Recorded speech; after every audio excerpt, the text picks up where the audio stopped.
16장 7절.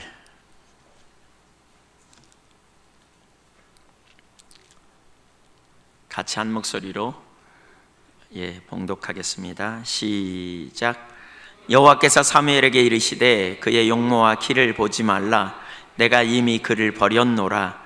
내가 보는 것은 사람과 같지 아니하니 사람은 외모를 보거니와 나 여호와는 중심을 보느니라 하시더라. 아멘. 오늘은 4절부터 13절까지 중심으로 하나님처럼 볼 수 있어야 된다, 이런 제목으로 말씀 나누도록 하겠습니다. 첫째, 사람의 관점과 하나님의 관점. 그 밑에 첫 번째, 하나님의 관점과 사람의 관점은 다르다. 4절 보겠습니다. 사무엘이 여호와의 말씀대로 행하여 베들레헴의 이름에 성읍 장로들이 떨며 그를 영접하여 이르되 평강을 위하여 오시나이까? 이르되 평강을 위함이니라. 내가 여호와께 제사하러 왔으니 스스로 성결하게 하고 와서 나와 함께 제사하자 하고 이새와 그의 아들들을 성결하게 하고 제사에 정하니라. 하나님께서 우리가 지난주에 봤죠. 사울을 패하셨어요. 사무엘은 오랫동안 그것 때문에 슬퍼했다. 그가 슬퍼한 건 연민 때문이 아니었다 그랬죠. 그가 슬퍼한 것은 하나님의 일이 무산된 것에 대한 그러한 아픔 때문이었다. 하나님의 일이 무산됨으로 하나님의 백성이 당할 아픔, 고통, 이것을 생각하면 마음이 매우 아팠기 때문에 사무엘은 중보기도 했던 사람이었다라고 나눴어요. 그러자 하나님께서 내가 새로운 왕을 세우겠다고 말씀하셨고, 이제 사울을 패하신 하나님께서 새로운 왕을 선택하기 위해서 베들레헴 이새의 집으로 가라고 했습니다. 베들레헴 이새의 집으로 가라는 주님의 말씀을 따라 그가 갔습니다. 근데 가되 어떻게 해야 될지 잘 몰랐는데 송아지를 한 마리 끌고 가서 이렇게 제사를 드리겠다고 이렇게 말하라고, 그 말씀대로 순종하여 제사를 드리겠다고 했고, 이새의 아들들 가운데 이제 그 이새와 그 아들들을 제사에 초청합니다. 그러니까 이새의 아들 중에서 한 왕을 예선하였다, 이렇게 말씀하셨기 때문에 누구라고 말씀하지 않았기 때문에 이새의 아들들을 다 초청합니다. 이새와 그의 아들들을 5절에 이새와 그의 아들들을 성결하게 하고 제사에 청하니라, 이렇게 말씀하고 있어요. 그리고 나서 이제 그 아들들이 오자 하나씩 보기 시작하는 겁니다. 이렇게 누군가 과연. 근데 첫 번째 아들을 보자마자 사무엘은 딱 반응합니다. 아, 이 사람이구나 라고. 6절에 보겠습니다. 그들이 오매 사무엘이 엘리압을 보고 마음에 이르기를 여호와의 기름 부으실 자가 과연 주님 앞에 있도다. 아, 과연 이 사람이 바로 그구나 라고 말했다는 거예요. 과연 이 사람이 바로 그 사람이구나 라고 말했다는 거예요. 여호와의 기름 부을 자가 바로 이 사람이구나 라고 말했다는 거예요. 우리는 우리의 눈을 참 신뢰하지요. 그래서 자기 눈으로 지각하는 것이 곧 진리라고 생각하는 경향이 있어요. 사무엘이 그랬어요. 아, 이 사람이구나 라고 하는. 근데 하나님은 뭐라 그러냐면 아니야 라고 하셨어요. 아니야 라고 하셨어요. 7절을 보면 이렇게 말합니다. 여호와께서 사무엘에게 이르시되 그의 용모와 키를 보지 말라. 내가 이미 그를 버렸노라. 내가 보는 것은 사람과 같지 아니하니 사람은 외모를 보거니와 나 여호와는 중심을 보느니라 하시더라. 하나님은 그가 아니다 이렇게 말하면서 내가 보는 기준은 사람들이 보는 기준과는 다르다 이렇게 말씀하세요. 사람은 외모를 보지만 나는 중심을 본다 이렇게 말씀하세요. 여기서 사람은 외모를 본다 이렇게 말하거든요. 그러니까 여기서 말하는 사람은 사무엘만을 지칭하고 있지 않아요. 사무엘 너는 외모를 보는구나 이렇게 말하고 있지 않다니까요. 무슨 얘기예요? 모든 사람들이 외모를 본다는 거예요. 그러니까 모든 사람들이 다 똑같다. 인간은 뭘 보냐? 외모를 본다. 즉 외모가 판단 기준이 된다는 거예요.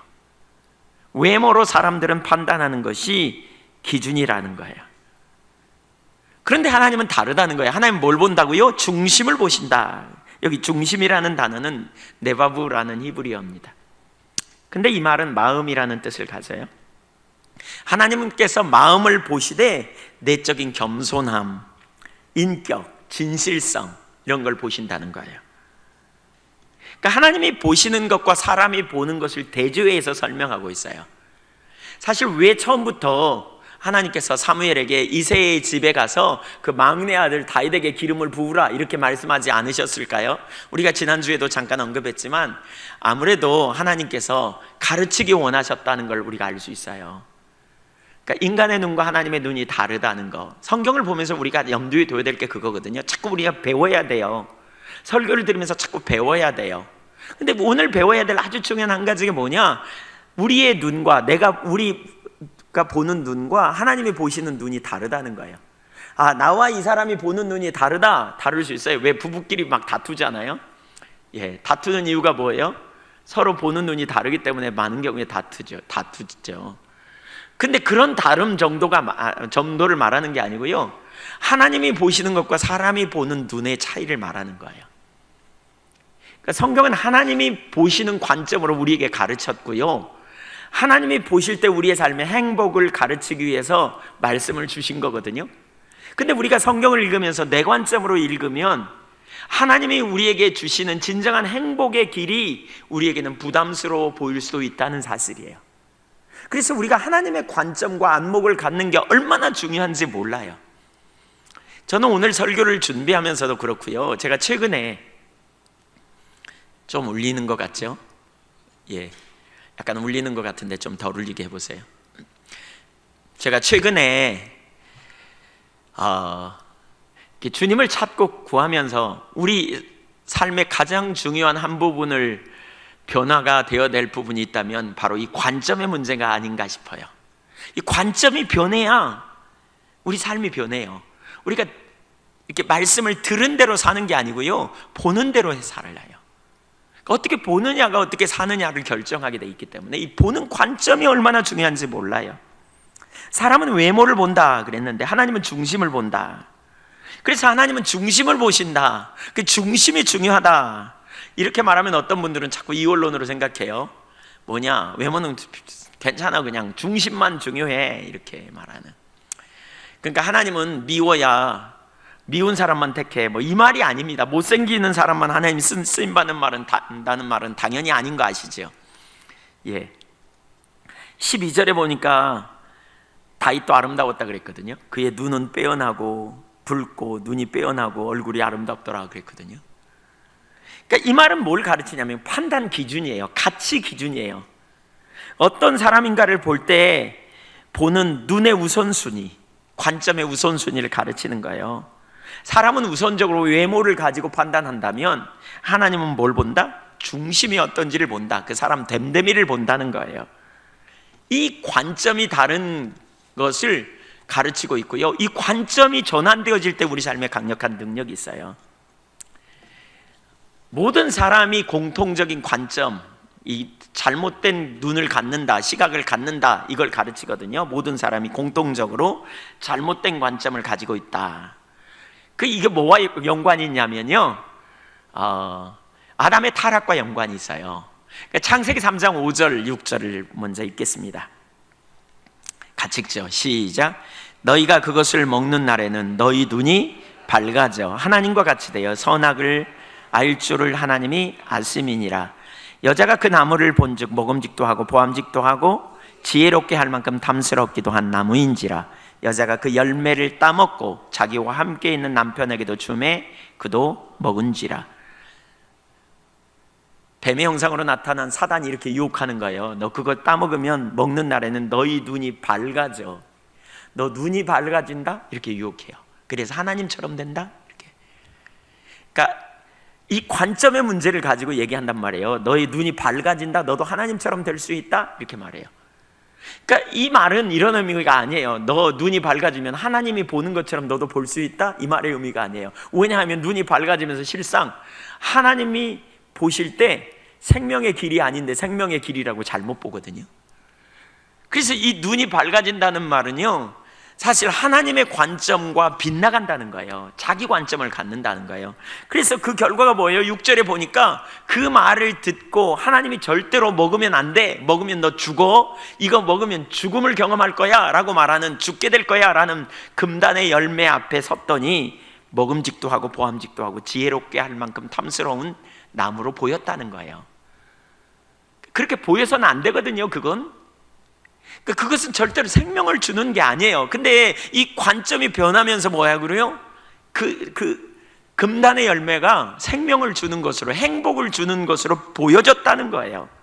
자기를 정말 기쁘게 할 수 있는 열매로 보였다는 거예요. 그때 이후로 인간은 이 관점을 가져요. 그래서 요한일서 2장 16절에 보면 그런 표현이 있거든요. 이 세상에 있는 모든 것들이, 세상에 있는 모든 것들이 여기서부터 나온다. 그러면서 뭐라 그러냐? 육신의 정욕, 안목의 정욕, 이생의 자랑. 먹음직도 하고 육신의 정욕, 보암직도 하고 안목의 정욕, 지혜롭게 할 만큼 탐스럽더라. 이생의 자랑. 이 세 가지에 다 속해 있다. 이렇게 말하고 있어요. 그러면서 그 관점으로 보면서 탐스러워 보이기 때문에 선악과를 뚝 따서 자기도 먹고 남편에게도 주었다는 거예요. 결국 그랬더니 7절에 뭐라 그러냐? 이에 그들의 눈이 밝아져 자기들이 벗은 줄을 알게 되었다. 그들의 눈이 밝아졌어요. 밝아지긴 밝아졌는데 자기 관점을 갖게 되는 거죠. 결국 눈이 밝아졌는데 하나님 관점과는 전혀 다른 자기 관점을 갖게 돼요. 하나님은 진리이시죠. 하나님이 보배예요. 하나님 나라가 생명이에요. 그분의 말씀이 곧 생명이에요. 그래서 우리는 그분의 말씀을 따라 살아야 능력 있는 삶을 살아요. 그러나 하나님이 우리에게 생명 됐음을 놓치기 시작했다는 거예요. 그때부터. 왜요? 하나님의 말씀이 생명이라는 게 놓쳐져요. 왜냐하면 하나님의 말씀에 의하면 그것은 죽음을 가져오는 것들이 자기에게 안식을 주는, 평강을 주는, 기쁨을 주는, 행복을 가져다 주는 것으로 왜곡되어 보이기 때문에 그래요. 그러니까 하나님의 말씀에 놓아야 될 것을 나는 자꾸 붙들려고 달라든단 말이에요. 그렇게 하니까 하나님의 말씀대로 사는 게 힘들어요. 하나님의 말씀대로 살면 바보 같아요. 희생을 해야 될 것 같아. 손해보는 일 같아. 왜 그렇습니까? 가치관이 달라졌기 때문에 그래요. 정말 가치 있고 정말 우리에게 생명을 주는 것들이 값어치 없어 보이고 그것은 손해보는 것 같고 그것은 희생을 가져다 주는 것처럼 보여지게 됐다는 거예요. 선악과는 금단의 열매예요. 이거 먹으면 죽어요. 그거 먹으면 하나님과의 관계가 깨지면서 죽음을 가질 거라고 말했어요. 근데 그게 아름다워 보였다니까요. 자기 관점은 하나님이 보시기에 아름다운 것을 아름답게 보는 게 아니라 내 관점은 하나님이 보실 때 죽을, 망할, 정말 불행의 자리에 갈 수 있는 것이 아름다워 보일 수 있다는 걸 가르치고 있는 거죠. 외모를 보는 것은 이때부터예요. 하나님이 주시는 진정한 안식, 진정한 행복의 길, 진정한 평강의 길, 진정한 승리, 능력의 길, 그것을 취하고 그것을 붙들고 그것을 하지 말라면 안 할 때 우리 삶에 진정한 행복이 있는데 그거를 못 붙잡고 그것을 놓아버려요. 우리는 자꾸 놓는단 말이에요. 자꾸 그것으로부터 돌아서요. 자꾸 제 갈 길로 돌아가 버려요. 외모를 보는 것은 이때부터예요. 본질을 보지 못해요. 중심을 보지 못해요. 겉으로 아름답지만 죽일 수 있다는 사실을 잘 몰랐어요. 그것을 추구하면 안 되는 것을 가치 있게 보고 그것을 추구하는 자리로 돌아가 버렸어요. 거기에 절대로 행복이 없는데도 그것이 행복을 줄 수 있다고 생각하고 그것이 우리에게 진정한 만족이 될 수 없는 것임에도 불구하고 만족을 줄 수 있다고 생각하고 그것이 쾌락을 줄 수 있다고 생각하고 그것에 마음의 만족을 얻을 수 있는 진정한 우리의 부요를 얻을 수 있는 것이라고 착각하면서 그것을 추구하는 자리로 돌아가 버린다는 거예요. 그래서 심각해요. 그것을 추구하고 그것을 행하고 그것을 바라보고 외모를 보는 자기 관점이 심각한 이유가 바로 여기 있어요. 좀 더 나가 보겠습니다. 첫 번째, 두 번째, 자기 관점의 문제가 뭔가, 자기 관점으로 보면 실제적인 문제점이 뭔가, 이걸 좀 보겠습니다. 이 자기 관점은 아담의 본성에서 나왔다 그랬어요. 타락한 이후에 눈이 밝아지면서 왜곡된 이해를 자꾸 갖게 됐다 그랬는데 이 관점에 실제적인 문제가 있어요. 두 가지를 살펴보려고 하는데 그 중에 A번, 자기 관점은 죄를 짓게 만들어요. 자기 관점은 죄를 짓게 만들어요. 그러니까 하나님의 길이 뭔지 안 보여서 죄를 지어요. 창세기 6장을 한번 보겠습니다. 창세기 6장 1절 2절. 창세기 6장은요 노아 시대에 하나님께서 왜 심판하시는가를 보여주는 예거든요. 같이 읽어보겠습니다. 시작. 사람이 땅 위에 번성하기 시작할 때에 그들에게서 딸들이 나니 하나님의 아들들이 사람의 딸들의 아름다움을 보고 자기들이 좋아하는 모든 여자를 아내로 삼는지라. 여기 사람의 아들, 그러니까 딸, 그러니까 하나님의 아들은 누구냐면요, 아담의 세 번째 아들 셋. 그러니까 가인이 아벨을 쳐 죽였잖아요. 그 다음에 낳은 아들이 셋이에요. 그러니까 그 경건한 아들, 셋의 후예들을 하나님의 아들로 볼 수 있어요. 그 다음에 여기 누가 나오냐? 사람의 딸이 나와요. 여기서 말하는 사람의 딸은 누구를 가르치느냐? 그 가인의, 불경건한 가인의 후손을 말해요. 그러니까 경건한 사람들끼리 살도록 이렇게 초청하셨죠.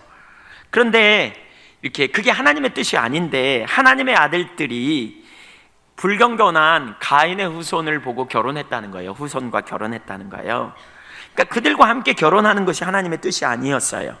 그러나 그들은 하나님의 뜻을 어기고 해서는 안 될 일을 한 거예요. 그 이유가 뭐냐?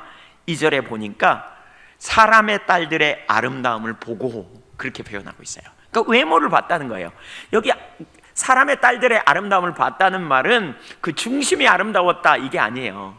안목의 정욕, 외형적인 모습을 보면서 아름다우니까 거기에 자기들이 좋아하는 모든 여자를 아내로 삼았더라, 이렇게 말하고 있어요.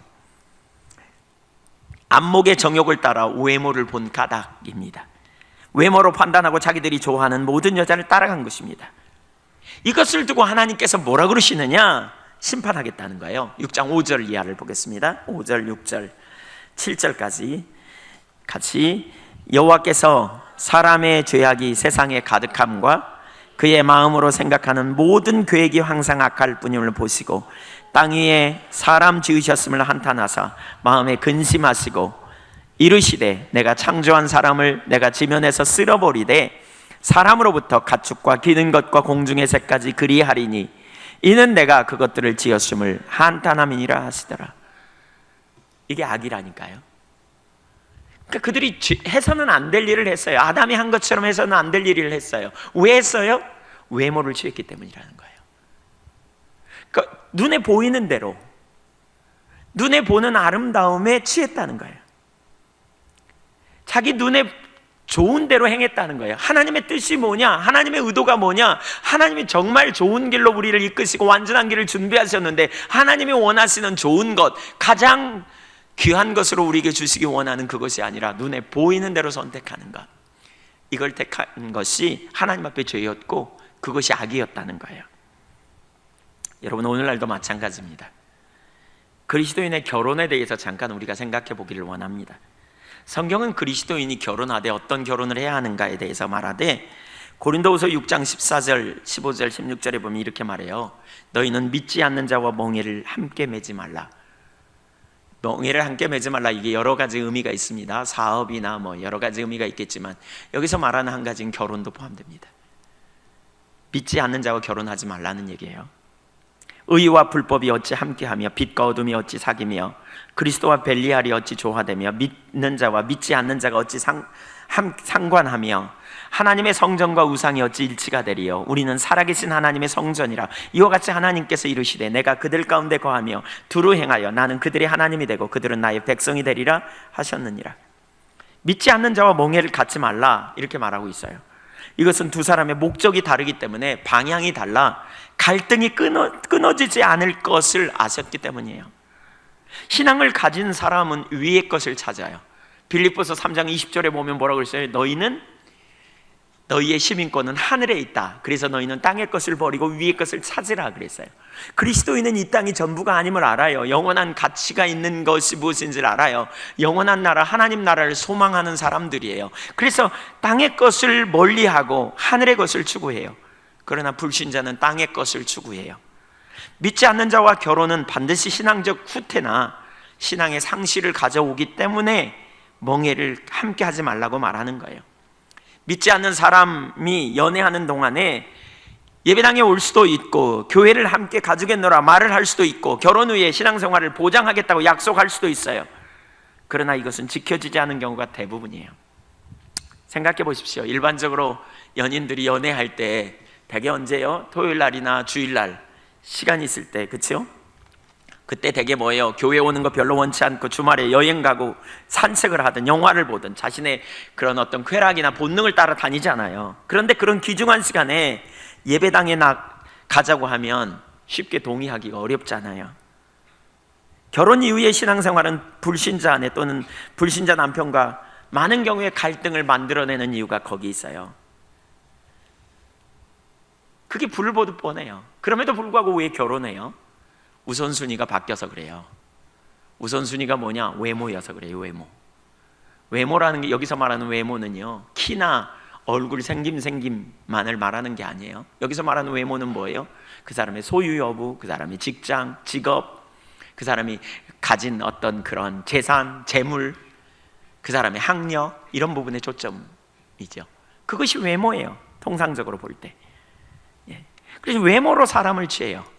중심에 관심이 있는 게 아니라 밖으로 보이는 외모에 관심을 두는 것이지요. 당사자만 그런가요? 아니에요. 기독교인 부모님들 중에 적지 않은 분이 그런 가치관을 가지고 있어요. 그래서 딸이나 아들을 결혼시킬 때 우선순위가 신앙이 아니에요. 초점이 어디 있어요? 그냥 어디 있냐? 그냥 돈이 좀 있는지, 직업은 어떤 직업은 가졌는지, 그 외모가 어떤지, 이런 데 초점을 두는 거예요. 신앙은요, 그러고 난 다음에 뭐라 그래요? 그래도 예수 믿으면 좋지. 안 믿으면 가서 전도하면 되지. 저는 그런 사람 많이 봤습니다. 가서 전도하면 되지. 그러다가 전도 당해요. 그래가지고 주일날 열심히 밖에, 전에는 열심히 신앙생활하다가 열심히 놀러 다니고요, 등산 다니고요, 열심히. 그러다 더 심하면 시댁 같은데 뭐 제사상 차리고 그러면 가서 열심히 또 제사상 차리는데 일조하고요. 그러다 점점 신앙생활 멀어지죠. 그런 사람 정말 적지 않습니다. 많습니다. 두 사람이 의합지 않고서야 어찌 함께 가겠느냐. 아모스 3장 3절에 보면 그런 표현이 있거든요. 뜻이 같아야 동행할 수 있다, 그런 표현이 있어요. 그러니까 우리가 사실 조건이 뭔지 우리가 생각해 봐야 돼요. 뭐가 우선순위인지. 하나님의 뜻을 따라가지 못하는 이유는 자기 관점 때문이고요, 외모를 취하는 외형적인 것에 관점을 두기 때문에 그래요. 그것이 가치 있게 보이기 때문에 거기 가는 거죠.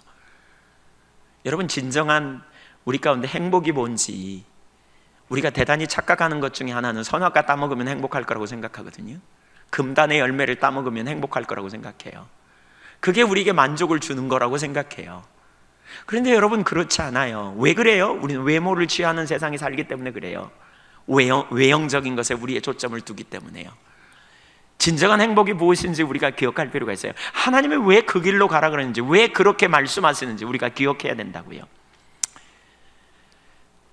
여기 결혼 안 한 우리 형제 자매들이 여럿 있는데 여러분에게 질문해 볼게요. 여러분을 위해 하나님이 예비하신 짝이 있다고 믿으세요? 이거 상당히 심각한데. 그런 짝이 있다고 믿어요? 왜 대답을 안 해요? 없어요? 아닌가요?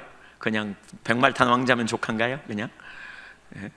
신데렐라가 어느 날 나타나서 그냥.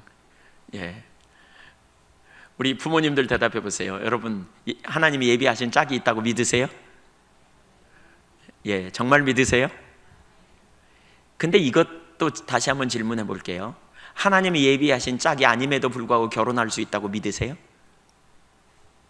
그럴 수 있어요. 하나님이 예비하신 짝이 아닌데도 결혼할 수 있어요. 어떻게 그럴 수 있냐고요? 왜? 외모를 취하기 때문에 그럴 수 있어요. 우리가 하나님 중심에 있지 않으면 자기 욕심을 따라 가게 돼 있어요. 자기 욕심대로 하게 되는 거예요. 그러면 그 결과 결혼이 어때요? 편안하지 않을 수 있겠죠. 물론 이런 게 있어요. 어떤 분이 지금 결혼 생활이 불편해가지고 내가 아무래도 하나님 예비하신 짝이 아닌가 봐, 이렇게 생각하면 곤란해요. 이렇게 보셔야 돼요. 하나님은 합력해서 선을 이루세요. 우리가 과거에 정말 외모를 취하고 자기중심으로 갔다 할지라도 돌이키고 회개하고 그 상황에서 최선을 다하는 자리로 가면 그 다음은 하나님이 뒷받침하세요. 예레미야 42장 같은 데도 보면 이스라엘 백성들이 죄를 범했고 하나님 말씀을 안 듣다가 결국 망했거든요. 근데 그 순간에 그러는 거예요. 하나님 앞에 예레미야를 찾아서 말해요. 우리가 최선의 길이 무엇인지 알려주시면 하나님의 길을 따라 우리에게 좋든지 안 좋든지 순종하겠습니다, 이렇게 말해요. 그랬더니 하나님께서 그러는 거예요. 너희가 죄를 범해서 포로로 잡혀갔지만 남은 너희들은 애굽으로 가지 마라. 애굽으로 내려가려고 너희가 그런데 내려가지 말라. 이 땅에 있어라. 그리하면 하나님이 너희를 도우실 거다. 그런데 말 안 듣고 갑니다. 그럼에도 불구하고 그들은, 그러니까 돌이키는 자리, 어떤 자리에 있든지 돌이켜 회개하고, 그런 순간에 있다 할지라도 회개하고 우리가 하나님 기준 가운데서 그 순간에 하나님의 길로 행하면 그때 하나님께서 우리에게 새로운 은혜를 부어주시고 우리를 이끌어 가세요.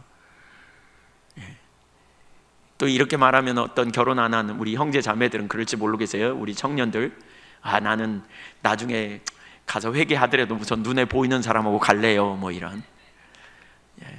그럼 절대로 안 돼요. 그러려면 뭐가 필요해요? 외모로 사람을 보는 가치관이 바뀌어져야 돼요. 외모로 사람을 취하는 가치관이 내려져야 돼요. 뭐가 하나님이 기뻐하시는 일인지를 볼 수 있어야 돼요. 어떤 사람은 막 결혼 기도 하라 그러면서 그렇게 막 가르쳐요. 자세히 적으래. 1번 키는 몇 센치, 2번 몸무게는 몇 킬로, 3번 얼굴은 무슨 형, 4번 눈은 어떻고, 5번 코는 어떻고, 입은 어떻고. 제가 누구 적은 거 보니까 38가지인가 적어놨더라고요. 이렇게 결혼 조건. 과거에 제 친구 보니까 그러면서 밤마다 그거 갖고 기도한대. 38가지. 제가 나중에 보니까 잘 안 맞는 것 같더라고요. 그렇게 기도했는데 왜 응답이 없을까? 나중에 시험이 될 거 아니에요? 또 그 응답에 맞춰서 찾으려고 그랬다가 못 찾으면 어떻게 해요?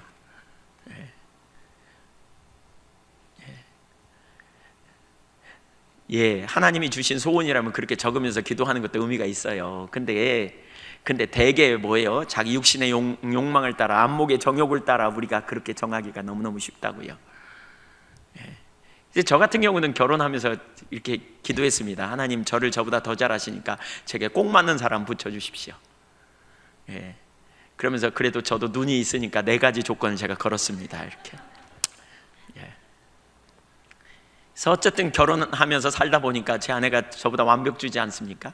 전 덜렁덜렁하고 제 아내는 완벽주의고. 그래서 그냥 어떤 때는 의견이 다르면 그냥 그냥 왜 이렇게 쪼아대나, 그냥 왜 이렇게 힘드나, 막 이런 생각이 불쑥불쑥 올라와요. 뭐 그럴 때도 가끔 있지만, 근데 지내놓고 보면, 결론적으로 보면 결혼을 참 잘했다, 제가 이런 생각을 합니다. 그냥 뭐 그런 표현이 아니라, 제가 어떤 때 지내놓고 보면, 어쩜 이렇게 나오고 딱 맞나, 내가 이 부분을 못하면 이렇게 커버해 줄 수 있는 사람인가, 이런 생각을 하게 됩니다. 좀 표현이 그렇습니다. 죄송합니다.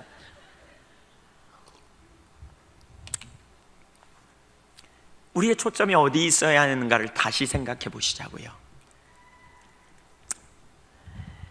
무엇이 여러분에게 만족을 준다고 생각하십니까? 자신을 보면서 불행해하는 이유도 여기 있습니다.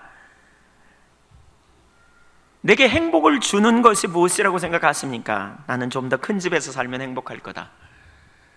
나는 내가 코가 조금만 높으면 나는 참 자신감이 있을 텐데. 외모에서 찾기 때문에 불행한 겁니다. 자신을 보면서 불행하게 여기는 이유가 여기 있습니다. 자기 외모가 좀만 잘생겼어도 절대로 불행하지 않을 거라고 생각합니다.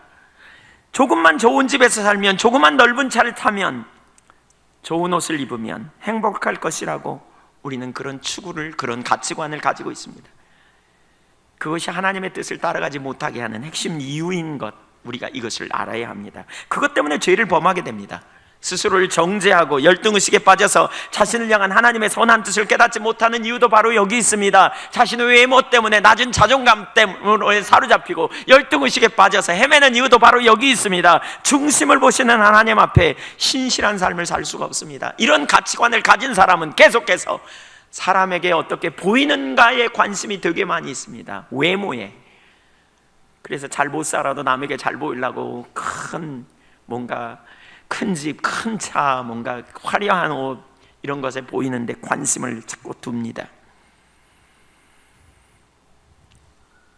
어떤 사람은 그래서 외모 때문에 낮은 자존감. 사실 어떤 사람은 그러거든요. 다 가졌어. 근데 한 부분 때문에 열등의식을 갖는 거예요. 이번에 어디 갔더니요, 어떤 목사님이 그 딸이 저를 참 좋아한대요. 실제로 좋아해요. 만나면 저에게 얼마나 그러는지 몰라요. 근데 좋아하는 이유를 이번에 제가 듣고 참 실망스러웠어요. 저를 좋아하는 이유가 뭐냐면 이렇게 턱이 넓어서 이렇게 얼굴이 네모져서 좋아한대요. 왜냐하면 자기도 얼굴이 네모지대. 근데 저렇게 네모진 사람도 하나님이 쓰시는구나 그러면서 좋아한다는 거예요. 그러면서 그 자매의 소원은 이 턱만 좀 깎는 게 소원이래. 이렇게 턱을 깎아서 양악 수술을 해가지고 이걸 깎아서 돈 벌어서 깎아야 되는데 막 그런다는 거예요. 제가 볼 때 그 자매는 참 예쁘게 생겼거든요. 근데 이거 깎아내는 게 소원이래요. 제가 좋아해서 참 좋았는데, 좋아한다는 말을 듣고 좋았는데, 근데 사실 저는 개인적으로 제 턱을 깎아야 된다는 생각을 한 번도 해본 적이 없습니다.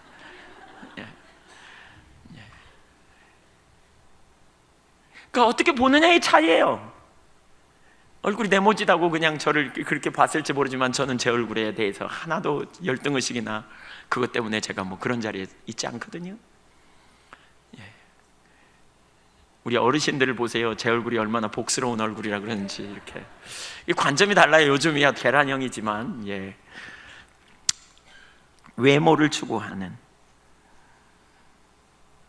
중심을 보시는 하나님이 아니라 세상의 관점, 외모로 평가하는 잣대로 자신을 대하기 때문에 낮은 자존감과 열등감을 갖는, 반대로 중심은 아무것도 없는 상태, 그럼에도 불구하고 남보다, 내가 좀 키가 커서 남보다 좀 얼굴이 잘생겼다는 것 때문에 자부심과 우월의식을 갖는, 아주 정말 내놓을 수 없는 그런 모습도 우리는 흔히 봅니다.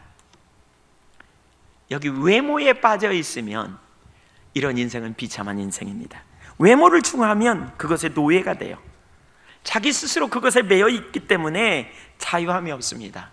진정한 기쁨과 만족이 없습니다. 다른 사람들과 비교하면서 살기에 참된 만족도 없고 자꾸 불행하다는 생각에 빠지게 됩니다.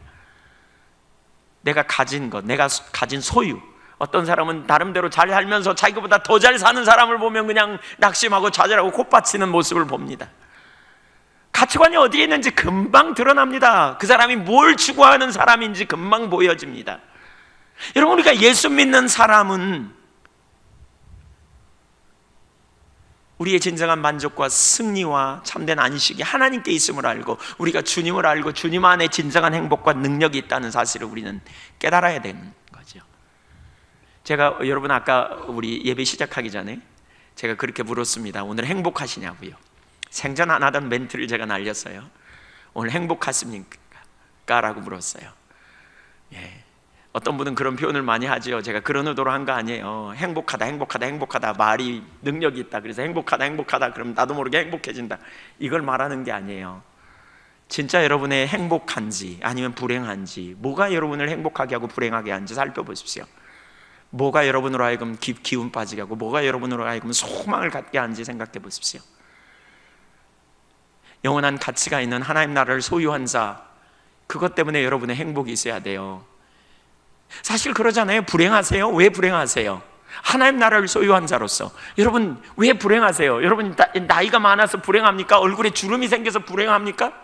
점점 힘이 빠져서 불행합니까? 여러분 소유가 별로 없어서, 내놓을 게 없어서, 밥은 굶지는 않지만 먹을 게 별로 없어서 불행하다고 생각하십니까? 뭐가 여러분에게 행복입니까? 진정한 영원한 나라를 소유한 하나님 나라의 백성으로서 우리가 육신을 입고 이 땅에서 사는 동안 한평생 살다가 그날의 영원한 나라를 바라보고 나아가는 그러한 소망을 갖고 있다면 어찌 우리가 이 땅에서 불행하다고 생각할 수 있겠습니까? 뭐가 여러분에게 기쁨을 주시니까? 여러분이 외모에 초점을 둔다면 그것이 여러분을 낙심하게 하고, 그럼 그것 때문에 여러분이 행복하다고 생각할 수도 있을 것입니다. 다른 사람과 비교해가지고요. 그게 악입니다. 여러분, 그게 성경은 악이라고 말합니다. 이런 관점에 매여 있고 이런 삶을 추구하기 때문에 주님의 뜻을 따라 행하는 삶이 안 됩니다. 이런 외형적인 가치관, 외모를 추구하는 사람은 조금만 뭐가 잘 나가고 부자 되면 주님 찾는 일 안 합니다. 라오디게아 교회가 문제가 뭡니까? 나는 부자라 부유하여 부족함이 없다라고 평가합니다. 중심을 보시는 하나님께서 뭐라 그럽니까? 실상은 너는 헐벗고 굶주렸고 가난하고 곤고하다, 이렇게 표현합니다. 그런데 전혀 모릅니다. 왜요? 영적인 눈이 가려졌어요. 영적인 눈이 뭘 추구해요? 외모를 추구해요. 외형을 추구해요. 물질을 추구하기 때문에. 하나님이 어떻게 생각하시는지 모르는 거죠. 사람들이 그냥 부자네, 아이고 좋겠네 이렇게 말하면 진짜 좋은 줄 알아요. 우리의 가치관이 물질주의에 빠져 있으면, 외모를 추구하는 자리에 빠져 있으면 우리는 심각할 수 있습니다, 여러분. 안일함에 빠집니다. 심각한 문제가 있음에도 불구하고 하나님이 어떻게 생각하시는지 보이지도 않습니다. 거기엔 관심도 없습니다. 난 부자야, 난 지금 잘 나가, 내가 사업하는데 잘 돼, 나는 재산이 많아, 우리 아버지가 물려준 유산도 많이 있고 난 괜찮아, 난 이만하면 잘 살아, 내 자녀들 봐봐 잘 되고 있어. 초점이 거기에 온통 가는 거죠. 여러분, 그런 가치관을 가진 사람들이 자녀들을 어떻게 대하는지 보십시오. 자녀 결혼에 대해서 어떻게 생각하는지. 공부에 우선순위를 둔다고 말하면서 하나님은 뒷전입니다. 그래서 자녀들이 고3쯤 되면 교회 나가는 것도 못 나가게 막습니다. 공부를 통해 영광 돌려. 뭐의 인생의 가치관이 있는지 보십시오. 하나님이 어떻게 생각하실지 여러분 보십시오. 여러분이 말하는 게 하나님 관점에서 얼마나 악한 일인지 보십시오. 하나님 보실 때 악한 일입니다. 그 자녀를 위한 영혼, 그 자녀의 영혼을 생각한다면 그것은 대단히 악한 일입니다. 너무 과한 표현인 것 같습니까? 아니요, 여러분 정직하게 대면해 보십시오. 그것은 하나님 관점에서 볼 때 대단히 악한 일입니다. 그 영혼을 생각한다면, 그 영혼이 고등학교 때 교회를 떠나면 그 인생이 내내 교회를 떠날 수도 있다는 거 아세요? 어쩌면 거의 죽기 직전에 돌아올 수도 있어요. 하나님 나라에 얼마나 손해고 그가 살아가는 삶 동안 얼마나 불행한 삶을 살게 됩니까? 무엇이 인생의 가치관인지 여러분의 결정을 보면 알 수 있습니다. 우리가 결정하는 바를 보면 금방 알 수 있습니다. 뭐가 나의 진정한 가치고 뭐가 나의 진정한 능력인가? 정말 하나님의 말씀인가? 정말 하나님의 길이 나에게 승리인가? 하나님이 정말 나에게 생명인가? 정말 그분의 말씀을 따라 살 때 우리에게 영원한 행복이 있는가? 그게 우리가 살아가는 삶을 결정하는 결과이지요. 그 밑에 뭐가 있는가를 보는 거죠. 가치관이 변해야 되는 이유가 여기 있어요. 가치관이 안 변하면 신앙이 안 변해요. 특별히 여러분은 여러분의 자녀를 잘 기르시고 싶죠. 잘 가르치고 싶죠. 우리 부모님들이 가치관이 변하지 않으면 자녀들에게 물질주의적인 가치관, 외모 지상주의, 외형적인 가치관에 초점을 가지고 자녀들을 그렇게 가르칠 거고 양육할 거고, 그렇게 반복적으로 똑같은 습관, 똑같은 가치관으로 자녀들을 양육해낼 거거든요. 진정한 가치가 있는, 영원히 남을 만한 가치가 있는 일에 자신의 삶을 투자하기보다는 개인의 행복, 개인의 만족, 개인의 유익, 개인의 쾌락, 여러분 그게 진정한 쾌락, 진정한 만족, 진정한 행복이 아니라니까요. 그럼에도 불구하고 그것이 진정한 행복처럼 보여지는 육신의 정욕, 안목의 정욕, 이생의 자랑에 목숨 걸고 쫓아가는, 거기에 인생을 허비하는 그 삶을 살게 될 수 있다니까요. 뭐가 진정한 가치가 있는 것인가? 우리 그리스도인으로서 뭐가 진정한 행복인가? 어떤 삶을 살아야 진정한 행복이 있는가를 우리는 볼 수 있어야 됩니다.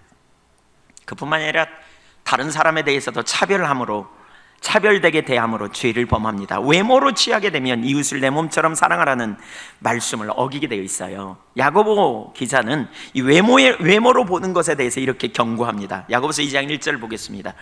내 형제들아, 영광의 주 곧 우리 주 예수 그리스도에 대한 믿음을 너희가 가졌으니 사람을 차별하여 대하지 말라. 그리스도인은 사람을 차별해서는 안 된다는 거예요. 2절, 만일 너희 해당에 금 가락지를 끼고 아름다운 옷을 입은 사람이 들어오고 또 남루한 옷을 입은 가난한 사람이 들어올 때에 너희가 아름다운 옷을 입은 자를 눈여겨보고 말하되 여기 좋은 자리에 앉으소서 하고 또 가난한 자에게 말하되 너는 거기 서 있든지 내 발등상 아래에 앉으라 하면 너희끼리 서로 차별하며 악한 생각으로 판단하는 자가 되는 것이 아니냐. 이게 뭐라고요? 악한 생각이라는 거예요. 이게 악이라니까요. 여러분, 이게 악이에요. 우리가 사람을 대할 때 외모로 대해요. 사람의 소유 여부로 대해요. 이건 저나 여러분이나 우리 중에 아무도 예외 없어요. 우리가 너무나 많은 순간 외모 지형주의, 지향성을 가지고 있기 때문에, 외모를 추구하는 관점에 있기 때문에 그래요. 5절, 내 사랑하는 형제들아 들을지어다 하나님이 세상에서 가난한 자를 택하사 믿음에 부요하게 하시고 또 자기를 사랑하는 자들에게 약속하신 나라를 상속으로 받게 하지 아니하셨느냐. 8절, 너희가 만일 성경에 기록된 약속된 대로 내 이웃 사랑하기를 내 몸과 같이 하라 하신 최고한 법을 지키면 잘하는 것이거니와 만일 너희가 사람을 차별하여 대하면 죄를 짓는 것이니 율법이 너희를 범법자로 정죄하리라. 사실 우리가 죄를 짓는 핵심 이유 중에 하나도 이 가치관의 문제입니다. 가치관, 추구하는 것이 다르기 때문입니다. 그런 이해가 오늘날 팽배되어 있습니다. 그렇기 때문에 하나님의 뜻을 따라 살 수도 없고 하나님의 뜻을 따르는 것이 엄청 어렵게 느껴지게 됩니다. 왜냐하면 가치관이 다르기 때문에 그래요. 성경이 말하는 가치관과 다르기 때문에. 그러니까 여러분 보세요. 하나님과 하나님의 나라와 하나님의 말씀이 우리에게 생명을 준다, 그렇죠? 하나님이 선악과 따먹지 말라고 하면 또 따먹지 않아야 능력 있다, 이걸 안다면 어떻게 해요? 하나님 말씀에 전부를 걸겠잖아요. 이걸 아는 사람은 뭐예요? 하나님의 말씀대로 사는 게 행복이고 기쁨인 걸 알기 때문에 쉬워요. 근데요, 가치관이 안 변해서 뭐에 가치관을 둬요? 육신의 정욕, 안목의 정욕, 이생의 정욕에 가치관을 둬요. 그런 사람은 하나님의 말씀이 부담스러워요. 말씀대로 조정한다? 이건 되게 어려워요. 그러니까 예수 믿기 어렵다고 말하는 거예요, 사람들이. 왜? 손해보는 일, 희생하는 일, 바보 같은 짓, 육신의 정욕, 안목의 정욕, 이생의 자랑을 따라가는 가치관에 보면 그게 하나도 도움이 되지 않을 짓을 하고 있기 때문에 그 일이 바보 같아. 그런데 그 말씀대로 사는 게 어려워. 그러니까 적당히 타협하면 가는 거죠. 적당히 타협하면. 그래서 우리가 주님을 아는 신앙의 본질이 중요해요. 하나님과 인격적 친밀한 교제 안에서 하나님을 아는 데서 자라가야 돼요. 왜? 하나님을 알수록, 하나님을 알게 되면 알수록 그분의 말씀이 생명인 걸 알고 그분의 말씀은 그분이 뒷받침하셔서 반드시 열매를 맺을 것이기 때문에. 이사야 55장 9절 10절 이하에 보면 그러잖아요. 내 말은 나가서 헛되이 되지 않는다, 내 말이 반드시 열매를 맺는다 그랬잖아요. 하나님 말씀대로 반드시 이루어질 걸 알기 때문에, 그리고 그 말씀대로 살아야 능력이 있음을 알기 때문에 전부를 걸고 가는 거예요. 가치관이 안 변하면요, 항상 뭐죠? 적당히 타협하며 가는 거죠. 주님의 길을 따라가는 건 부담스럽고 안 따라가자니 안 될 것 같고, 그러니까 적당한 선에서 가는 거예요. 가치관이 변해야 우리 신앙이 쉬워요. 보는 눈이 달라져야 돼요. 외모를 추구하는 가치관이 아니고, 외모를 보는 것이 아니고, 진짜 우리에게 생명을 주고 진짜 우리에게 행복을 주고 진짜 우리에게 만족을 주는 게 뭔지 보여야 돼요. 이 눈이 저와 여러분에게 보여지기를 축복합니다.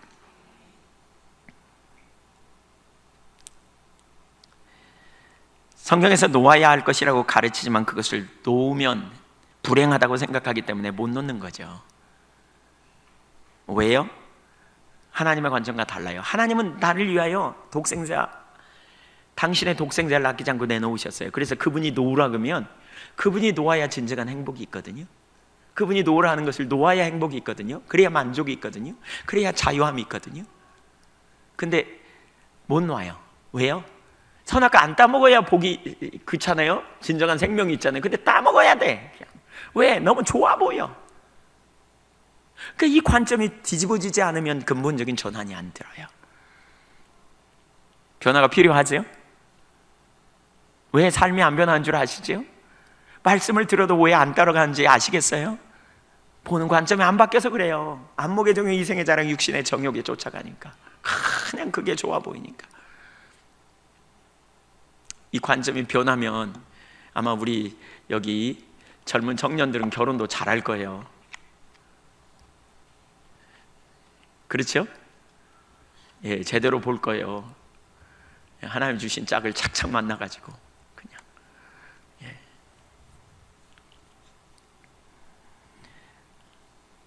그래서 자기 관점에 매이는 문제점이 뭐냐? 죄를 지어요. 하나님 보실 때 악이에요. 악하게 된다고요. 그러니까 사람을 외모로 대하는, 저도 개인적으로 이게 큰 싸움이에요. 제 안에 사람을 외모로 대하려는 본능이 있는, 저도 모르게 그 자리에 나는, 심지어 교회 안에서도 그렇게 되면 안 되잖아요. 여러분, 교회에서 사람을 차별하면 안 되잖아요. 그렇죠? 교회가 누구예요? 우리 자신이에요. 우리 각자가 사람을 그렇게 대하면 안 돼요. 그리스도인이 내가 사람을 어떻게 대할 것인가, 외모로 사람을 대하는 자세는 절대로 하나님 기뻐하지 않는 자세라고요. 이게 우리 가운데 변해야 돼요. 그런 은혜를 구해야 돼요. 그거가 바로 악이라니까요. 그게 죄라고요. 죄예요. 두 번째, 하나님의 뜻을 알고 따를 수가 없어요. 자기 관점은 하나님의 뜻이 뭔지가 몰라요. 뜻이 안 보여요. 바울도 한때 외모를 취함으로 예수님을 알아보지 못했다고 고백해요. 그러나 예수 믿고 나서 그는 다른 관점을 갖게 됐다고 표현하거든요. 고린도후서 5장 16절. 그러므로 우리가 이제부터는 어떤 사람도 육신을 따라 알지 아니하노라. 비록 우리가 그리스도도 육신을 따라 알았으나 이제부터는 그같이 알지 아니하노라. 과거에 육신을 따라 알았다는 거예요. 그리스도도 육신을 따라 알았다. 이 말은 외모로 그리스도를 봤다는 거예요. 근데 그리스도가 어디서 났어요? 어디 사람이에요? 나사렛 사람. 그래서 성경에 그런 얘기가 많이 나오잖아요. 나사렛에서 무슨 선한 것이, 갈릴리에서 무슨 선한 것이. 나사렛이나 갈릴리에서 선한 것이 나올 수 없대네. 아주 그냥. 이런 편견이 가득해가지고요, 메시아라고 하니까 이해할 수가 없는 거예요. 그 당시 사람들이 가지고 있었던 그런 관점이었어요.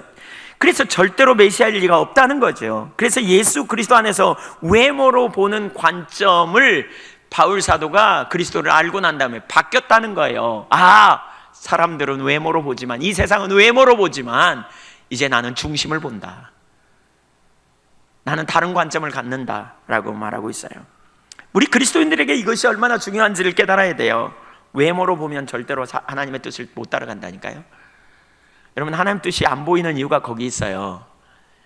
이 누누이 나누지만, 지금 계속 나누지만, 안목의 정욕, 이생의 자랑, 육신의 정욕, 이게 좋아 보이는데 하나님의 뜻이 좋아 보일 게 뭐예요? 그러니까 여러분 보세요. 어떤 사람들은 아프리카나 이런 데 선교사로 나가잖아요. 우리 선교사님들로 나가는, 뭐 갈 곳 없어 나간다 이런 차원이 아니고, 정말 어떤 사람은 직장 다니다가 다 그만두고 좋은 직장 내려놓고 정말 하나님 기뻐하시는 삶으로 자신의 전부를 걸고 가는 사람들이 있거든요. 엄청난 고생길이 눈에 훤히 보여. 그럼에도 불구하고 그 길을 선택한단 말이에요. 왜 그 길을 선택해요? 하나님이 기뻐하시는 길에 우리 삶에 가장 능력이 있다, 이걸 알기 때문에 그 길로 가는 거예요.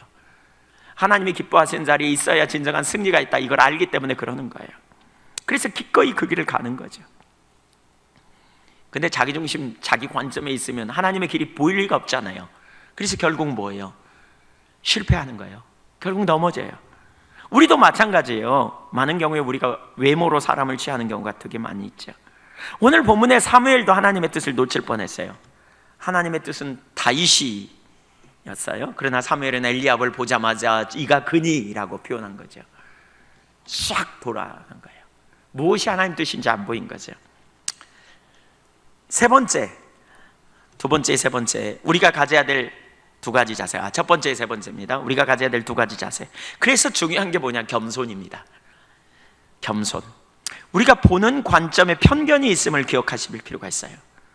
하나님 우리에게 이렇게 말씀하죠. 너는 외모를 보지만 나는 외모를 보지 않아. 나는 중심을 봐. 네가 가지고 있는 관점과 내 관점은 달라. 이것이 깨달아져야 돼요. 그리고 배워야 돼요. 우리는 가르쳐 달라고 주님께 힘써 구해야 돼요. 관점이 변하지 않으면 우리는 언제나 세상을 추구하게 되어 있어요. 세상의 가치관을 가지고 이 세상이 추구하는 것에 매달릴 수밖에 없어요. 그래서 우리는 간절히 구해야 돼요. 보게 해달라고. 신명기 29장 2절 이하를 보면 이스라엘 백성들이 하나님의 관점을 못 가진 이유를 이렇게 말해요. 모세가 온 이스라엘을 소집하고 그들에게 이르되 여호와께서 애굽 땅에서 너희의 목전에 바로와 그의 모든 신하와 그의 온 땅에 행하신 모든 일을 너희가 보았나니 곧 그 큰 시험과 이적과 큰 기사를 네 눈으로 보았느니라. 4절 같이 읽죠. 시작. 그러나 깨닫는 마음과 보는 눈과 듣는 귀는 오늘 여호와께서 너희에게 주지 누가 주셔야 돼요?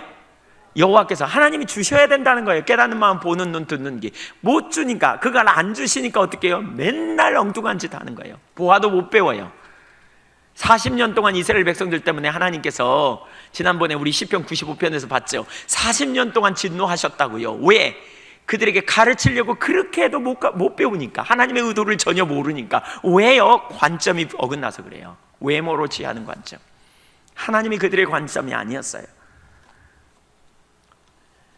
보게 되면 치유가 일어납니다. 보는 것이 우리의 삶의 승리가 있어요.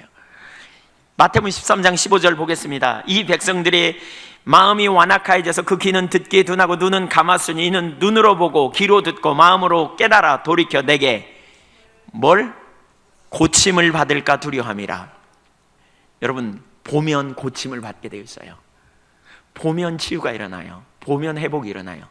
요한복음 8장 32절에 뭐라 그러냐? 진리를 알지니 진리가 너희를 자유케 하리라. 진리를 안다는 게 뭐냐? 진리를 보는 거예요. 하나님이 보시는 관점으로 우리 자신을 바라본다면 우리 삶에 놀라운 승리가 있어요.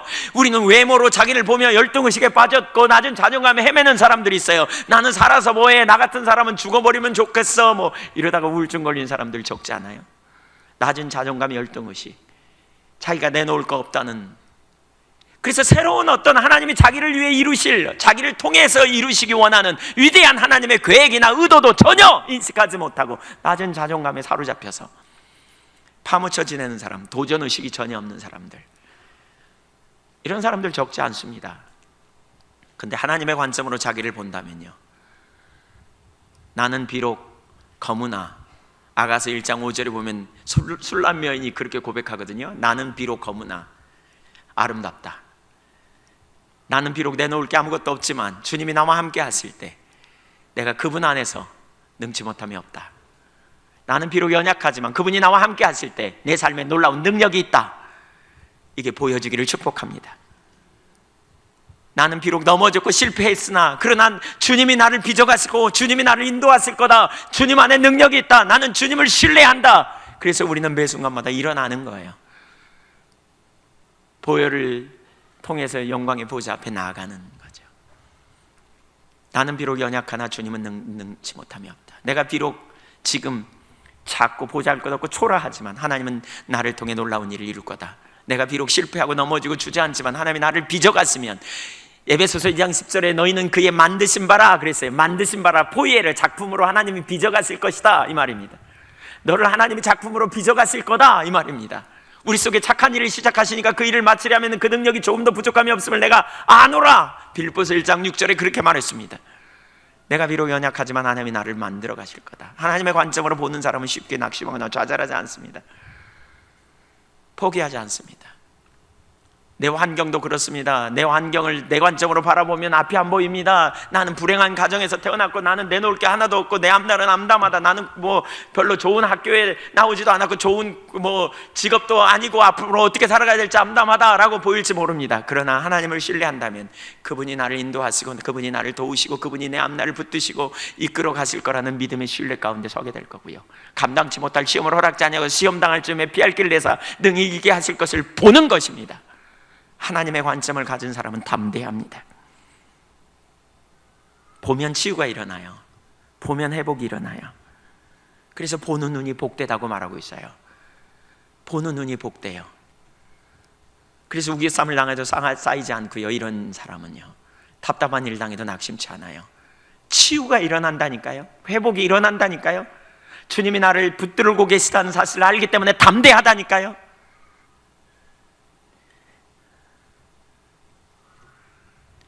주여 내 눈을 열어달라고 우리는 구해야 돼요.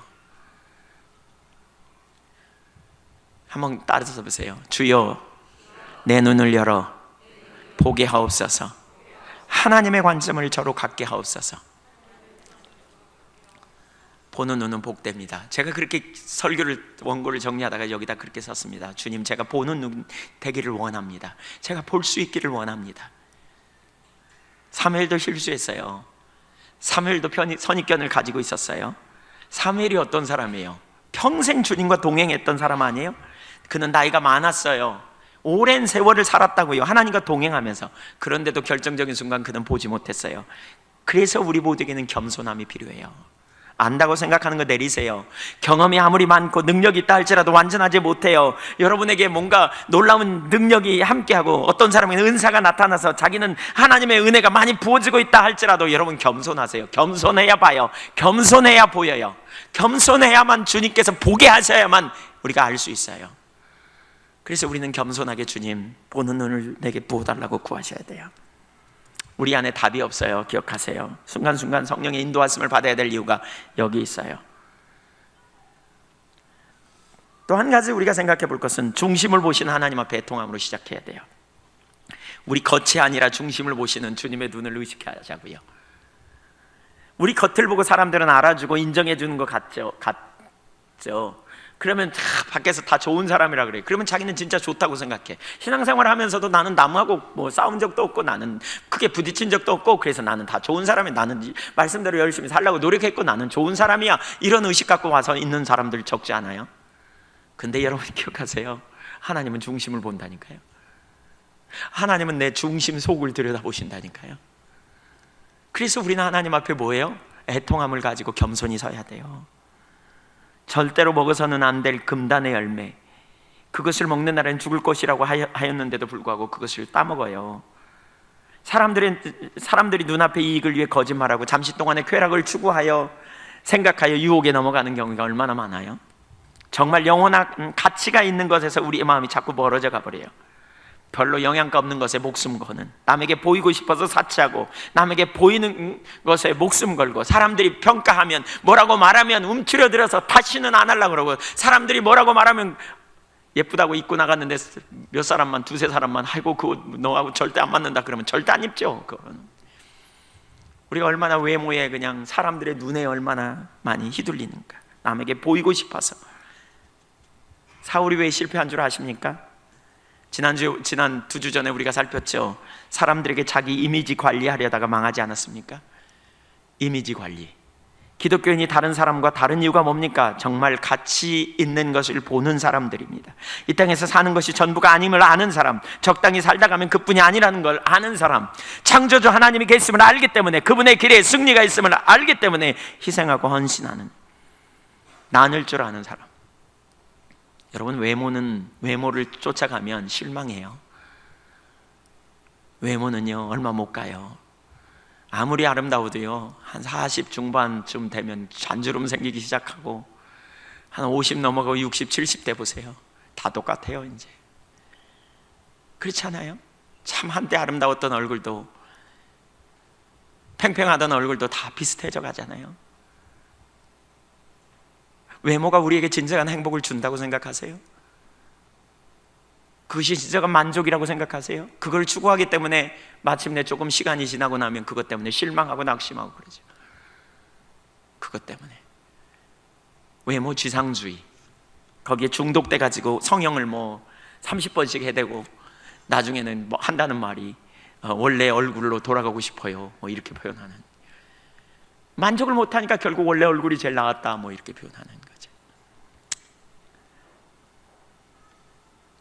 창조주 하나님의 계심을 알기에, 그분의 길에 승리가 있음을 알기에 우리는 그분의 길을 선택하는 자리에 가야 된다는 거죠. 중심을 보시는 하나님 앞에, 마음을 중심을 보시는 주님. 키와 겉모습이 선택의 기준이 아니고 사람의 평가로, 세상의 기준으로 우리가 낙심할 일이 아니에요. 하나님은 충성된 자를 기뻐하세요. 사람들은 잘못 선택해요. 그러나 하나님은 잘못된 선택을 바로 잡아주시고 올바른 길이 뭔지를 우리에게 알게 하시는 분이세요. 저와 여러분이 믿음으로 그렇게 하나님을 신뢰할 수 있기를 간절히 소원합니다.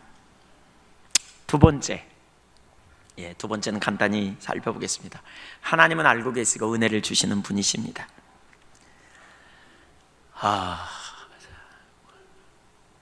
신앙생활을 하면서 정말 중요한 게 가치관이 변화되는 것이라는 생각이 시간이 가면 갈수록 저는 더 많이 들어요.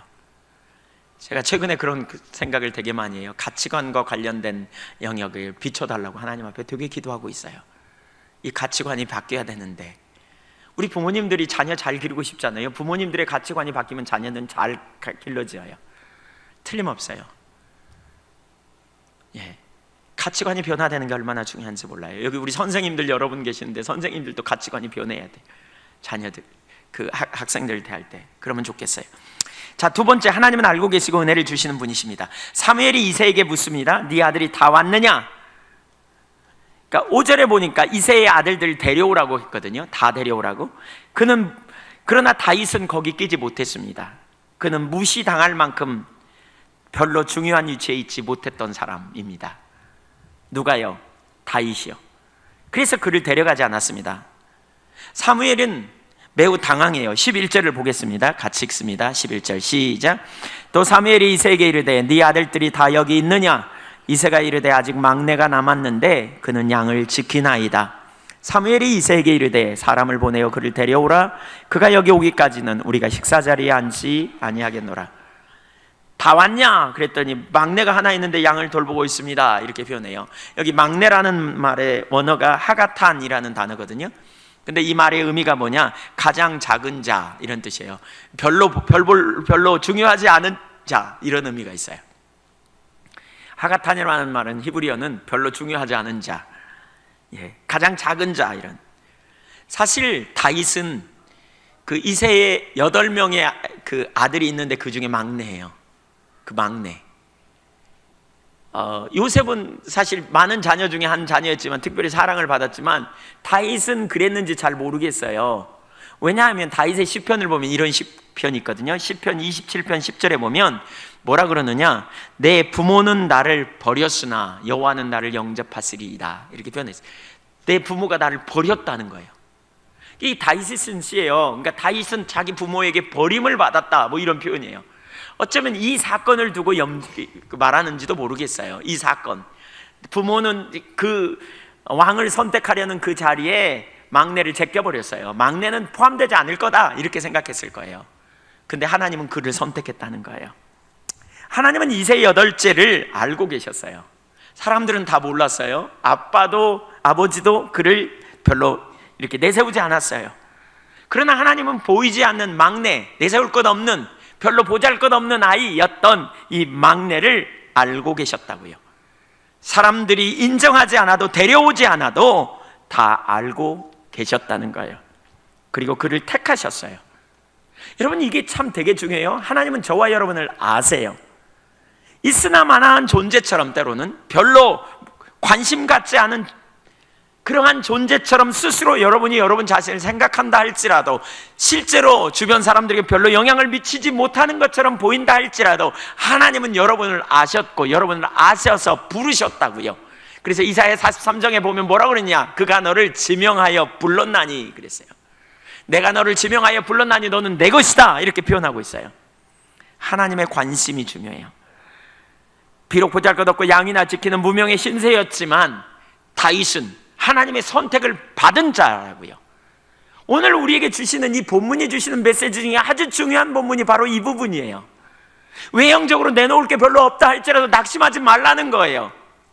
비록 다른 사람에 비해서 형편없다 할지라도 지금 내가 사람들과의 관계에서 두드러질 만큼 그렇게 내놓을 게 없다 할지라도 낙심하지 말라는 거예요. 하나님께서, 사람들은 알지 못하도 하나님은 알고 계시기 때문에, 하나님은 관심을 갖고 계시기 때문에, 그래서 하나님께서 우리를 부르셨고, 그래서 하나님께서 나를 여기까지 인도하셨기 때문에 하나님을 신뢰하라는 거예요.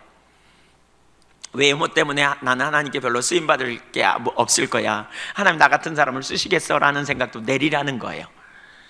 육체적인 조건이 하나님의 은혜의 조건이 되지 않아요. 하나님께서 은혜를 부으시는 조건이 어떤 사람의 육체적인 조건 때문에, 외모 때문이 아니라고요.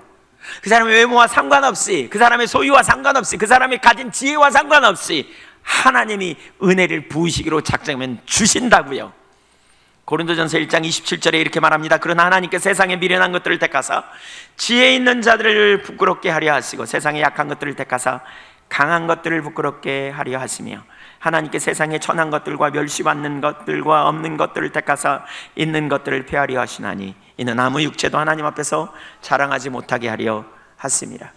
어리석은 것들, 천한 것, 멸시받는 것들, 이런 것들을 택하셔서 하나님의 영광을 받으신다는 거예요. 다윗이 기름 부음 받은 것, 그것은요 백성들에 의해 선택받은 게 아니에요. 사람들에 의해 선택받은 게 아니에요. 하나님의 선택 기준이 뭐예요? 은혜예요. 은혜. 하나님은 택할 자를 택하시되 당신의 은혜로 택하는 거예요. 우리의 모습이나 능력이나 재물이나 여러분의 소유나 여러분의 지혜나 여러분의 막강한 어떤 재력이나 이런 게 아니라고요. 그거 없다고 낙심될 거 없고 재능 달란트 없다고 낙심될 게 아니라는 거예요. 아무것도 아닌 것, 멸시받고 천대받고 버림받은 것, 사람들이 버린 돌을 건축자의 머릿돌이 되게 하심 같이 하나님은 그렇게 다윗을 쓰셨어요. 그렇게 우리를 하나님께 쓰시기를 원하신다고요. 이새의 다른 아들들은 제사의 초청을 받았어요. 거룩하게 하고 와라, 이렇게 말했어요. 성결하게 하고 와라. 그래서 그들은 자기들이 가진 옷 중에 제일 좋은 옷을 입었을 거라고요. 그들은 목욕 재개하고 깨끗하게 했을 거라고요. 그러나 다윗은 양을 치다 왔어요. 깨끗하게 나름대로 거룩하게 외모로 잘 꾸몄고 잘 준비했지만, 그러나 하나님은 그들을 선택하지 않았어요. 하나님은 그들을 버렸다고 말하겠어요. 하나님은 중심을 보시는 분이기 때문에 그래요. 하나님은 다윗을 보셨어요. 들에서 양치는 어쩌면 더러운 옷을 입고 헐레벌떡 달려왔을 거예요. 어쩌면 그는 목욕도 못하고 땀으로 범벅이 됐을 거예요. 그는 시커먼 햇빛에 끌릴 대로 끌린 그러한 자리에 있었을 거예요. 그러나 하나님을 사랑했던 사람, 그래서 모든 사람에게 보잘것없는 존재였지만 하나님은 그를 기억하시고, 그래서 그의 인생에 놀라운 반전이 일어난 거예요. 그의 인생에 놀라운 전환이 일어나는 거예요. 그가 바로 하나님의 마음에 맞는 사람이었기 때문에. 여러분, 그래서 정말 중요한 게 이거예요. 하나님 마음에 맞기를 우리는 추구해야 돼요. 여러분이 그 자리에 있기를 축복합니다. 제가 그 찰스 스윈돌이라고 하는 분이 쓴 다윗이라는 책을 읽었거든요. 근데 그 책에 보니까 다윗이 하나님의 마음에 맞았던 이유가 무엇일까? 그러면서 세 가지를 이분이 정리해 놨어요. 그걸 잠깐 인용해서 설명하면요, 첫 번째는 영성이에요. 영성. 영성이란 말은 하나님과의 관계를 말하는데, 이렇게 그분이 쓴 대로 읽어볼게요. 하나님에게 중요한 것이 다윗에게도 중요한 것이다. 하나님의 마음을 무겁게 하는 것이 다윗의 마음도 무겁게 했다. 하나님이 오른쪽으로 가라 하실 때 다윗도 오른쪽으로 갔다. 네 삶에서 그것을 더 이상 하지 말아라 하실 때 다윗은 그것을 더 이상 하지 않았다. 하나님이 이것은 잘못되었다, 나는 네가 달라지길 바란다 하실 때 다윗은 그것을 받아들이는 자리에 있었고, 그가 그렇게 한 것은 하나님을 향한 마음이 있었기 때문이다. 이것이야말로 성경이 말하는 본질이 아니겠는가. 역대하 16장 9절을 보면 여호와의 눈은 온 땅을 두루 감찰하사 전심으로 자기에게 향하는 자를 위하여 능력을 베푸시나니라고 말씀합니다. 하나님이 무엇을 찾으시냐? 하나님은 그 마음이 전적으로 하나님의 마음과 같은 그런 남녀를 찾으신다는 거예요. 전적으로. 그러면서 이 찰스 스윈돌은 이렇게 말해요. 이 말은, 전적으로라는 말은 마음에 자물쇠가 채워진 골방이 없다는 의미이다. 수치스럽게 생각하여 숨겨놓은 것이 전혀 없다는 의미이다. 다윗은 하나님을 불쾌하게 만드는 것들에 대해 우려한다. 다윗은 다윗의 행함 가운데 하나님을 기쁘시게 해드리기를 갈망했다. 다윗은 행위 뒤에 있는 동기를 중요시했다. 이것이 참된 영성이고 다윗이 가진 첫 번째 자질이다. 결국 뭐예요? 하나님을 두려워했다는 거예요. 하나님 앞에 섰다는 거예요. 하나님이 능력이었다는 거예요. 여러분, 하나님은 신실한 자들을 찾으세요. 하나님은 온 땅을 두루 감찰하사 전심으로 자기 마음에 다른 동기가 있을 때마다 회개하고 돌이키는 거예요. 깨닫고 돌이키는 거예요. 그런 자들을 하나님 찾으신다는 거예요. 다른 마음을 가진 자들을 깨닫고 돌이키고, 마음을 가졌다가 깨닫고 돌이키며 하나님의 길로 서는 이런 자들을 하나님 찾으신다는 거예요. 여러분에게 그 영성이 부어지기를 축복합니다. 두 번째로 다윗의 영성은 겸손이다. 그는 종의 마음을 가졌다. 누가 영광을 얻든 개의치 않는다. 종은 하나의 위대한 목표를 갖고 있는데 그것은 자기가 섬기는 사람을 더 멋있게 보이게 하는 것이며 그 사람을 더 성공하게 만드는 것이다. 종은 자기가 섬기는 사람이 실패하는 것을 원치 않는다. 종은 누가 영광을 얻게 되든 개의치 않으며 단지 자기가 할 일만 한다. 다윗이 그런 사람이었다는 거예요. 자기 영광을 구하지 않았어요. 사울은요, 자기 영광을 구했어요.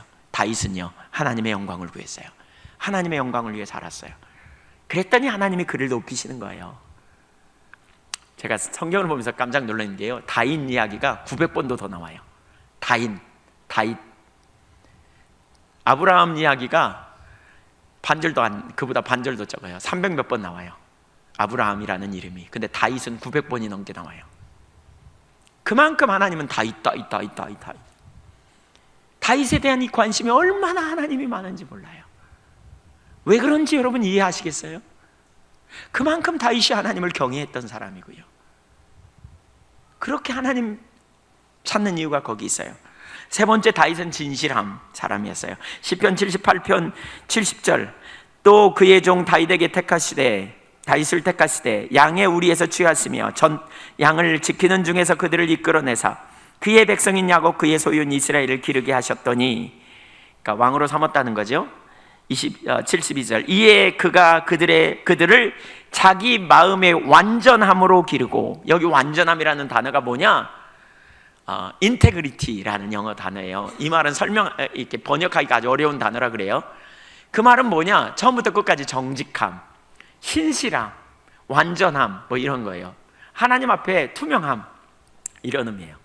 다윗은 하나님 앞에 진실했어요. 정직했어요. 신실했어요. 하나님이 아니라 그러면 아닌 거예요. 하나님의 길이라면 그 길로 가는 거예요. 이런 중심의 자세. 그저께 우리 찬양팀 MT를 했어요. 근데 저에게 하나님 찾는 것과 예배에 대해서 좀 나누면 좋겠다고 부탁을 해서 제가 다윗 이야기를 좀 읽어보다가 사도행전 15장 16절 17절에 보면 이런 표현이 있거든요. 내가 말세에 퇴락한 다윗의 장막을 다시 일으키며 다윗의 장막을 다시 세우리니 이는 나를 믿는 모든 무리들이 주를 찾게 하려 함이라, 이렇게 말하고 있어요. 그게 이제 아모스 9장에 있는 말씀을 인용한 말씀이거든요. 그러니까 무너진 다윗의 장막을 다시 세울 것이다. 그 이유가 뭐냐? 주님을 찾게 하려고. 근데 여기 무너진 다윗의 장막은 예배 질서로서의 다윗의 장막이라고 말할 수 있어요. 다윗 시대에는 찬양 경배를 드렸거든요. 이렇게. 그러니까 다윗 시대에 드려진 그 법궤를 위해 천막을 쳤어요. 천막을. 근데 이 천막은 어떤 형식이나 어떤 가림대도 없었어요. 그냥 단순하게 천막 쳐요. 기둥 있는 천막. 거기에 그냥 법궤를 모신 거예요. 솔로몬 성전이 아니고, 왜 솔로몬 성전이 아니고, 왜 모세의 성막이 아니고, 왜 다윗의 장막이라 했을까? 여기는 어떤 형식이나 어떤 의식이 있었던 게 아니라니까요. 거기 뭐 화려한 뭐가 있었던 게 아니라니까요. 그냥 단순한. 근데 왜 그러냐면요, 바로 거기에 다윗이 있었기 때문이에요. 다윗의 이 영성이 있었기 때문에.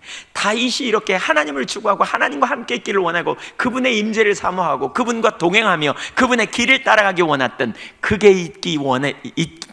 있었기 때문에 그러던 거예요. 그래서 주님이 뭐예요? 그런 예배를 회복하고 싶다는 거예요.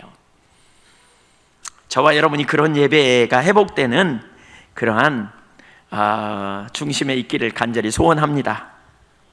전심으로 주님을 찾은, 시편 27편 4절에 그런 표현이 있잖아요. 내가 여호와께 구해야 했던 한 가지 일이 있는데 그것을 나는 구할 것이다. 그것을 내 평생에 구할 것이다. 그러니까 유일한 소원인데 평생의 소원이에요. 지금까지 구했고 앞으로도 구할. 그게 뭐냐? 여호와의 아름다움을 앙망하며. 이게 무슨 얘기예요? 하나님 자신을 추구하고 그분의 임재 안에 있기를 원하는, 그리고 그 성전에서 그를 사모할 것이다. 사모할 거란 말은 그에게 물을 거란 말이거든요. 그러니까 그의 길을 쫓아 삶을 살 것이다, 이 말이에요. 이런 중심의 자세를 가졌기 때문에 하나님의 마음에 합했다는 거예요. 결론으로 말씀드립니다. 여러분의 초점이 어디 있는가 살펴보십시오.